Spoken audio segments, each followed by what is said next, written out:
Utbah tewas di tangan Hamzah.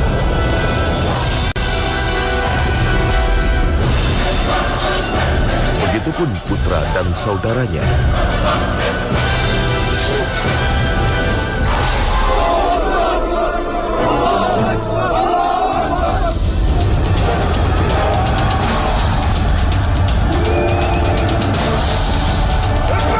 Pasca duel pembuka yang dimenangkan para jawara muslimin, meletuslah pertempuran yang maha dahsyat.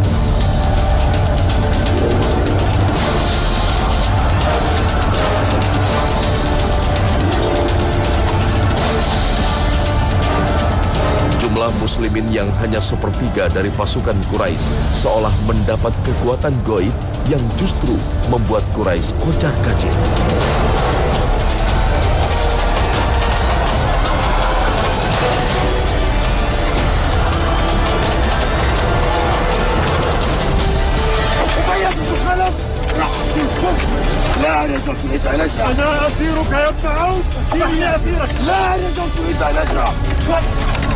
Satu persatu pimpinan Quraisy tewas di tangan para patriot muslim.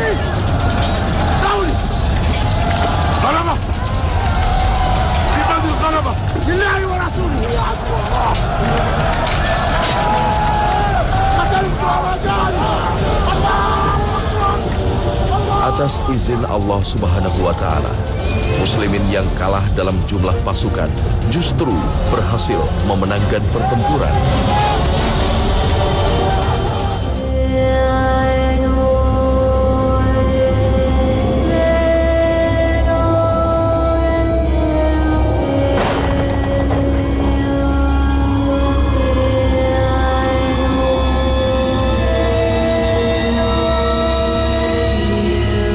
Kondisi berbeda justru terjadi pada masyarakat Quraisy Mekah.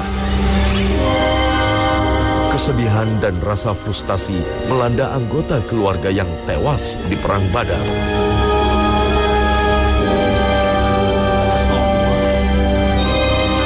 Maka timbullah dendam kesumat pada putra dan putri para petinggi Quraisy yang ayahnya mati di ujung pedang para mujahid muslim. Hindun putri Utbah, Ikrimah putra Abu Jahal, serta Sofwan putra Umayyah. Dalam pertemuan-pertemuan besar di masyarakat Quraisy yang biasa mereka adakan secara tertutup, atau dalam pertemuan pembicaraan mereka di pasar-pasar mereka, atau di jalan-jalan mereka, atau saat mereka sedang duduk-duduk di sekitar Ka'bah, semuanya mengobarkan semangat kebencian dan permusuhan pada dakwah Nabi Shallallahu Alaihi Wasallam yang dipimpin tentu oleh para pembesar itu. Nah, apa yang mereka sebarkan itu sampai mereka bisa membawanya ke rumah. Karena pembicaraan di rumah bisa dilanjutkan, mereka dengan istri-istri mereka, mereka dengan teman-teman mereka yang dibawa ke rumah melanjutkan pembicaraan kebencian itu dan perencanaan-perencanaan jahat. Efeknya adalah anak-anak mereka yang juga menyaksikan ulah ayah-ayah mereka di luar sana dan di rumah mereka, maka tertanam juga kebencian dalam hati mereka terhadap Rasulullah Muhammad SAW.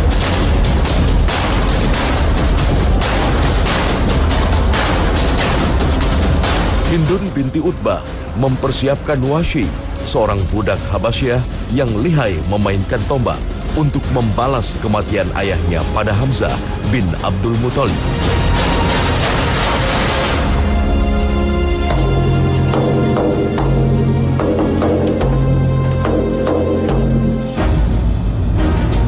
Ia menjanjikan harta serta pembebasan status sebagai budak sebagai pembayaran atas jasa Wasyi kelak. Begitupun Sofwan bin Umayyah.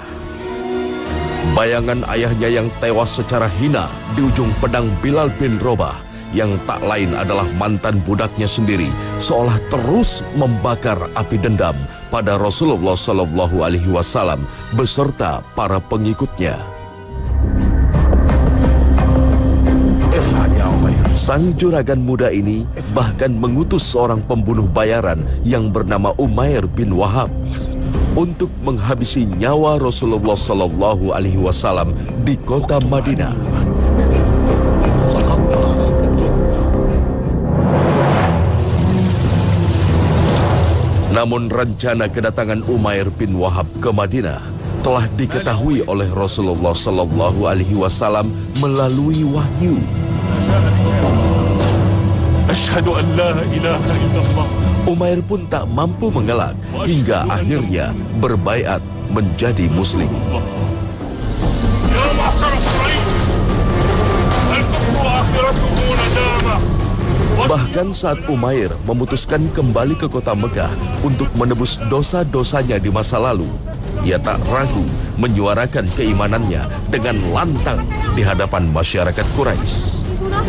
Wayhaki ya imra'ah, nadrun alayya la amla'anna qulubakum ghayzan ya a'da' Allah. قبحت أنت وما جئت به. بل قبحت وبعلك وما فعله رهطك في بدر فهم في النار يتقلبون. ويحك، هكذا تقول عنهم؟ أنا هند وأنا عمير. Buah jatuh tak jauh dari pohonnya. Bagi Ikrimah bin Abu Jahal, kebenciannya terhadap Rasulullah Sallallahu Alaihi Wasallam telah ia tanamkan di hatinya. Sama seperti sang ayah yang gemar menindas muslimin.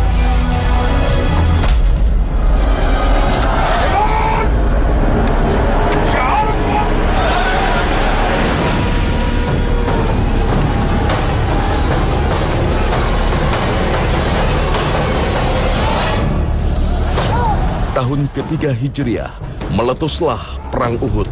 Perang yang menjadi ajang balas dendam bagi kaum kafir Quraisy terhadap muslimin.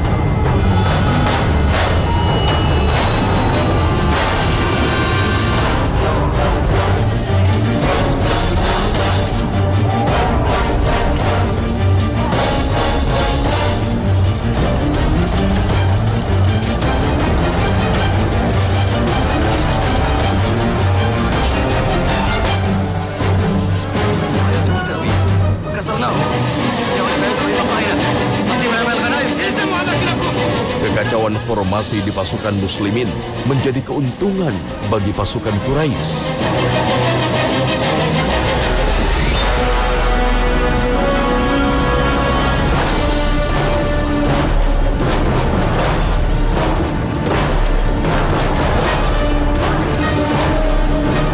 Kaum Quraisy tak hanya memukul mundur muslimin, namun juga nyaris menghabisi nyawa Rasulullah Sallallahu Alaihi Wasallam.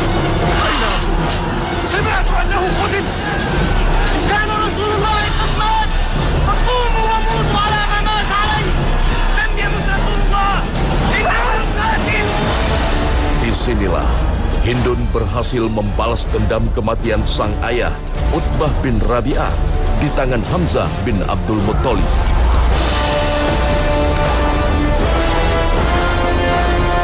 Hamzah gugur akibat lemparan tombak Wahsy.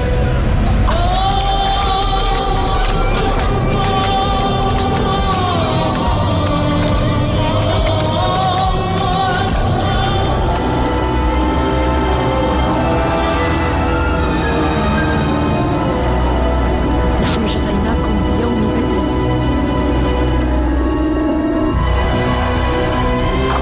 Tak puas sampai di situ, bahkan Hindun melakukan tindakan sadis dengan memutilasi jenazah Hamzah serta memakan jantungnya.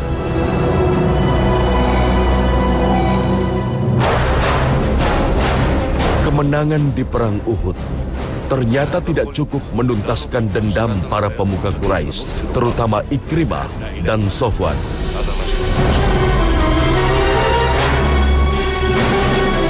هيا دقوا الطبول.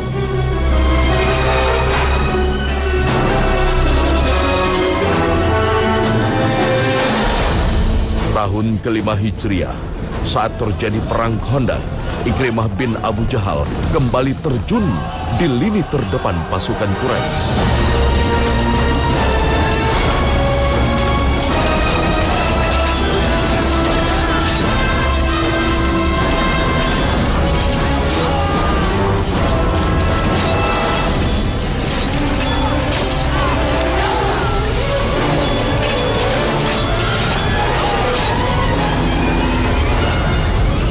satu-satunya pemimpin pasukan yang berhasil menerobos barikade pasukan muslimin berupa parit buatan, meski ia akhirnya berhasil dipukul mundur.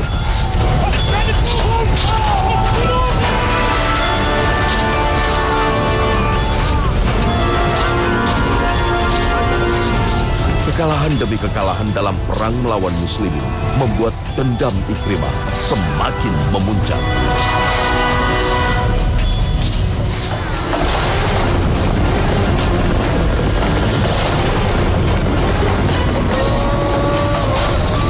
Ia memerintahkan sejumlah orang untuk membantai masyarakat Khuza'ah yang berada di bawah perlindungan muslimin.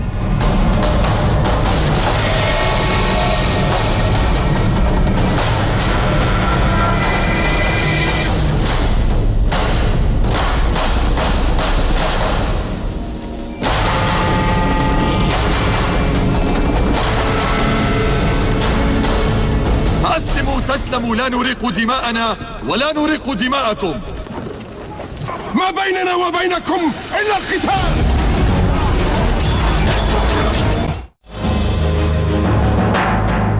Peristiwa inilah yang kemudian menjadi salah satu pemicu peristiwa penaklukan kota Mekah di tahun 8 Hijriah.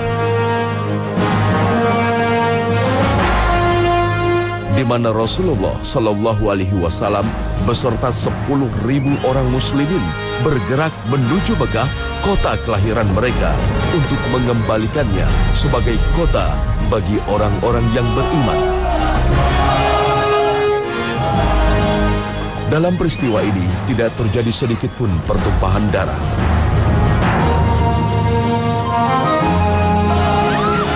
Pihak Quraisy Mekah saat itu benar-benar tak sanggup melakukan perlawanan.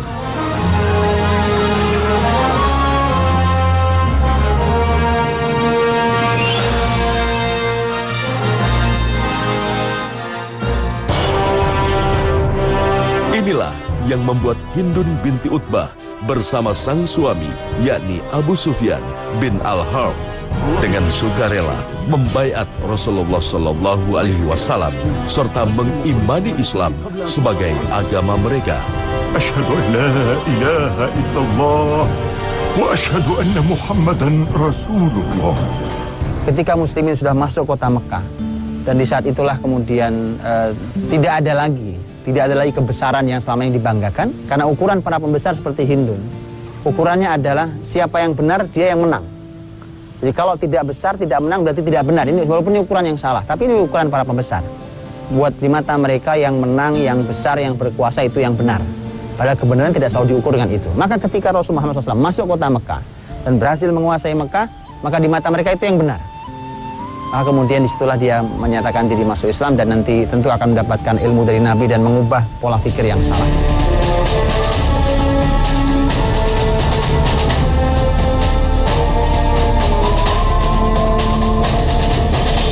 Tapi hal itu tidak berlaku pada Sofwan bin Umayyah dan Ikrimah bin Abu Jahal.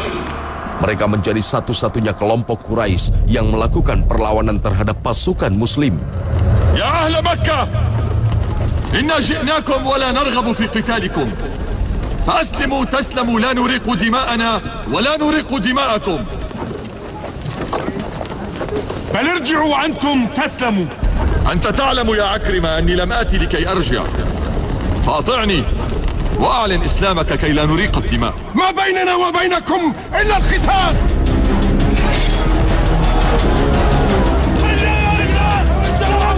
Mereka berhadapan dengan kelompok pasukan yang dipimpin oleh sahabat mereka, Khalid bin Walid.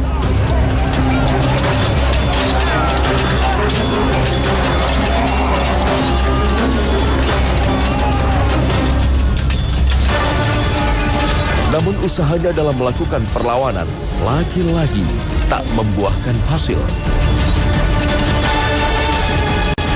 Upaya mereka dengan mudah dikalahkan oleh pasukan sang pemilik pedang Allah yang terhunus.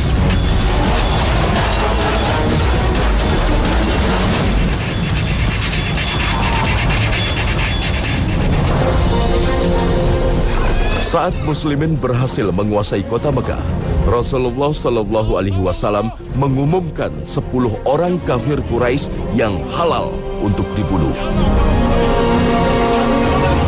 Termasuk diantaranya Sofwan bin Umayyah dan Ikrimah bin Abu Jahal.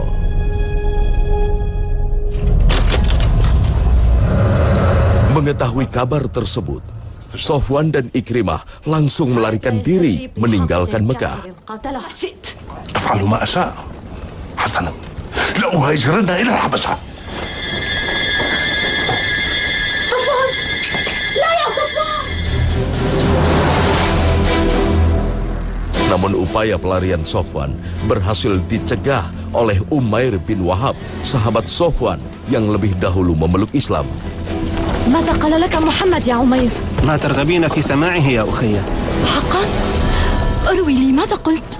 قلت له صفوان سيد في قومه قد فر هاربا من مكة وهو يطلب منك الأمان. ماذا قال؟ قال هو آمن لن يقتله أحد ولن يلحق به أحد، بل هذه عمامته التي دخل بها إلى مكة كي يعرف القوم بها أمنه. أمضي وراء صفوان يا عمير وعد به إلى هنا وقل له ماذا حدث مع النبي. هيا بسرعة أرجوك. سأمضي للتو ولن أعود إلا به فاطمئني.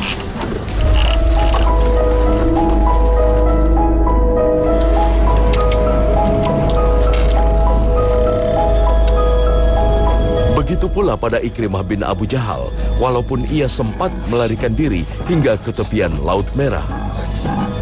Ikrimah demikian. Ikrimah justru diancam oleh Nabi SAW, satu dari beberapa nama yang dinyatakan halal darahnya dimanapun dia berada. Ini menunjukkan betapa jahatnya Ikrimah putra Abu Jahal itu. Tapi kemudian begitu dia lari menyelamatkan diri, sudah tidak ada lagi tempat yang aman buat dia di kota Mekah. Saat itu Ikrimah lah yang juga merasakan hidayah itu, karena saat dia mengendarai di lautan maka kemudian badai besar dan sampai dia berdoa, kalau aku selamat maka aku akan masuk Islam. Disitulah nanti dia masuk Islam, dibawa ke Nabi. Begitu masuk Islam aman, sudah mukmin, sudah bersyahadat.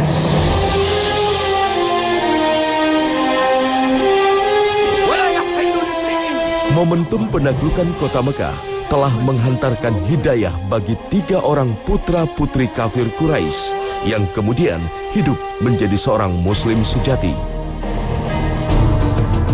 Sofwan yang pernah bersumpah bahwa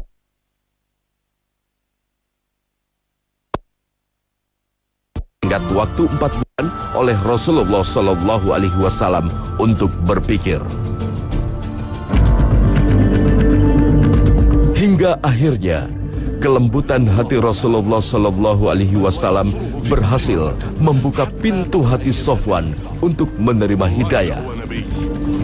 يا قوم إني أشهد أن لا إله إلا الله وأشهد أن محمدا رسول الله.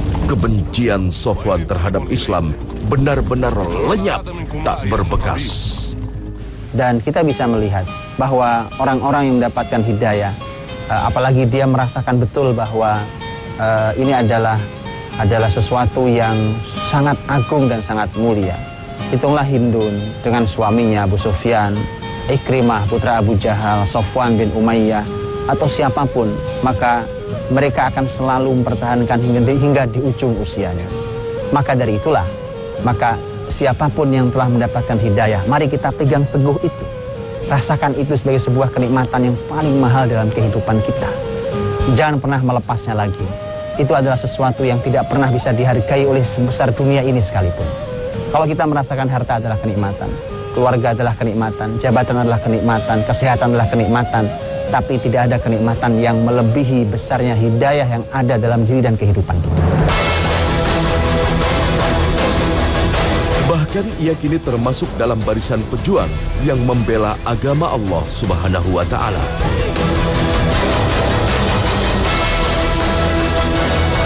Demi menebus kesalahan di masa lalunya, Sofwan terus melibatkan diri di berbagai momen jihad.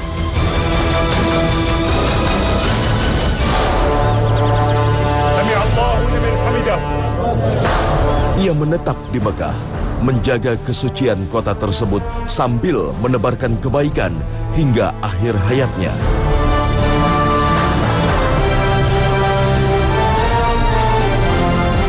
Demikian halnya dengan Ikrimah, ia pun tak pernah melewatkan momen jihad.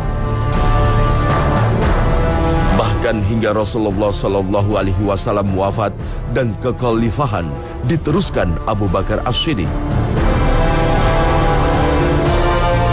Jiwa, raga, serta harta rela ia berikan demi tegaknya Islam di bumi Allah Subhanahu wa Ta'ala.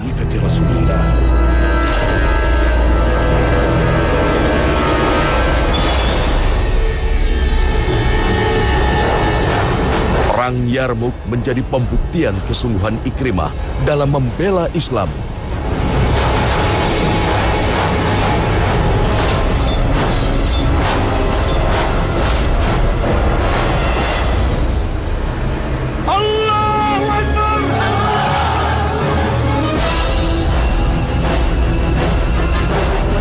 Di perang ini, Ikrimah rela menggadaikan nyawanya demi agama yang dicintainya.